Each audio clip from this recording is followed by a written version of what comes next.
हैं कि बुर्ज खलीफा इतनी ऊंची बिल्डिंग है कि अगर आप इस पर ऊपर से छलांग लगाते हो तो आपको 20 सेकंड तो नीचे गिरने में ही लग जाएंगे।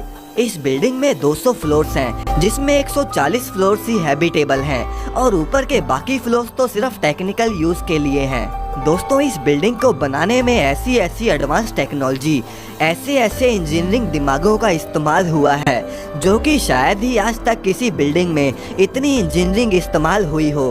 क्या आप जानते हैं कि इसे बनाते समय एक ऐसी प्रॉब्लम आ गई थी कि अगर इंजीनियर्स ना होते तो शायद आज बुर्ज खलीफा दुबई में होता ही ना। अब वो क्या प्रॉब्लम थी और इंजीनियर्स ने उसे कैसे सॉल्व किया और कैसे उन्होंने दुबई के शेख के $1 मिलियन को बचाया, ये सब हम आपको आज की इस वीडियो में बताएंगे। आप बस वीडियो के लास्ट तक हमारे साथ बने रहिए। तो चलिए वीडियो को शुरू करते हैं। दोस्तों, बुर्ज खलीफा को बनाते समय इसका जो सीमेंट है वो इसके ग्राउंड फ्लोर पर बनाया जा रहा था, लेकिन जैसे जैसे बिल्डिंग की ऊंचाई बढ़ती गई सीमेंट भी ऊपर ले जाते ही सूखने लगा। अब सीमेंट के मिक्सचर को इतना जल्दी ऊपर ले जाना पॉसिबल नहीं था और तभी बुर्ज खलीफा के इंजीनियर ने ये एडवाइस दी कि वो सीमेंट का मिक्सचर रात के समय बनाएंगे क्योंकि रात को गर्मी कम हो जाती है। और उन्होंने 3 दुनिया के सबसे हाईटेक और पावरफुल पंप को दूसरे देशों से इंपोर्ट करवाया। उन पंप के आने के बाद जाकर ही सीमेंट ऊपर तक पहुंचना शुरू हुआ। दोस्तों, क्या आपको पता है कि बुर्ज खलीफा में पहले नॉर्मल ग्लास को लगाया गया था और इंजीनियर्स का इस पर ध्यान ही नहीं गया कि ऊपर इससे कितनी ज़्यादा गर्मी बढ़ जाएगी। जब ग्लास पैनल्स की फिटिंग हो गई तो ऊपर का टेम्परेचर 98 डिग्री सेल्सियस तक पहुंच गया, जितने में तो पानी भी उबलने लग जाता है। अब दोस्तों, अगर कोई इंसान वहां पर कुछ सेकंड भी रुक जाता तो उसका क्या हाल होता, ये तो आप बखूबी जानते ही हो।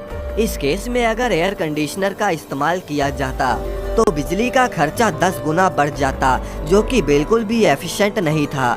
अब इंजीनियर्स को इसका कोई सलूशन नहीं मिल रहा था। दरअसल जॉन जिराफा ने कहा था कि उसे एक स्पेशल टाइप का ग्लास बनाना आता है जो कि सूरज की यूवी रेस को रिफ्लेक्ट कर देगा और ऊपर इतनी गर्मी भी नहीं होगी।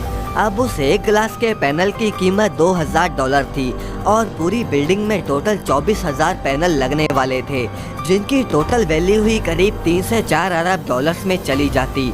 अब जॉन जिराफा ने उन्हें ये भी सलाह दी कि वो बुर्ज खलीफा के पास ही इस ग्लास की फैक्ट्री को बना लें, जिससे उनके करोड़ों रुपए बच जाएंगे। अब दोस्तों, ऐसा करके उन्होंने करोड़ों रुपए तो बचा लिया, लेकिन अगर हम बात करें इसकी फाउंडेशन की तो वो भी कोई नॉर्मल बिल्डिंग की तरह नहीं रखी गई। दरअसल आपको तो पता होगा कि जब बुर्ज खलीफा बन रहा था तब दुबई एक रेगिस्तान हुआ करता था और एक रेत वाली जमीन पर इतनी बड़ी इमारत खड़ी करना, इस पर इतना पैसा इन्वेस्ट करना बिल्कुल भी सेफ नहीं था। अब इंजीनियर्स ने जमीन को मजबूत और हार्ड बनाने के लिए स्टील के हजारों टन के पाइप्स को जमीन में गाड़ दिया। बुर्ज खलीफा की कंस्ट्रक्शन में वैसे 3,20,000 क्यूबिक मीटर स्टील और 55,000 टन स्टील का इस्तेमाल हुआ था, यानी कि सीमेंट और स्टील पाइप्स का वजन ही 2 लाख हाथियों के बराबर था। वैसे दोस्तों, आपको बता दें कि बुर्ज खलीफा के कंस्ट्रक्शन की ऊंचाई इतनी ज़्यादा हो गई कि वहां पर मजदूरों ने तो काम करने से ही मना कर दिया। अब बुर्ज खलीफा पर काम करने वाले वर्कर्स की भी कमी होने लग गई और इसीलिए स्पेशली दुनिया भर के मशहूर क्रेन ऑपरेटर्स को बुलाया गया। उन ऑपरेटर्स की लैंग्वेज चाहे अलग अलग थी, लेकिन उनमें एक चीज़ कॉमन थी कि उनमें से किसी को भी ऊंचाई पर काम करने से बिल्कुल भी डर नहीं लगता था।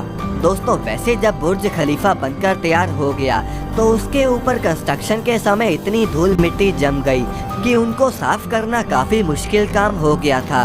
दोस्तों, इसके लिए कई कंपनीज को कॉन्ट्रैक्ट दिए गए, लेकिन किसी भी कंपनी के पास कोई ऐसी मशीन, कोई ऐसी टेक्नोलॉजी नहीं थी जिससे कि वो उन ग्लास पैनल्स को साफ कर सकें।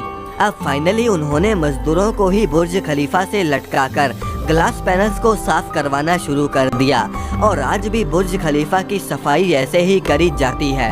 तो दोस्तों, आशा करता हूँ कि आप समझ गए होंगे कि आखिर इंजीनियर्स ने बुर्ज खलीफा को कैसे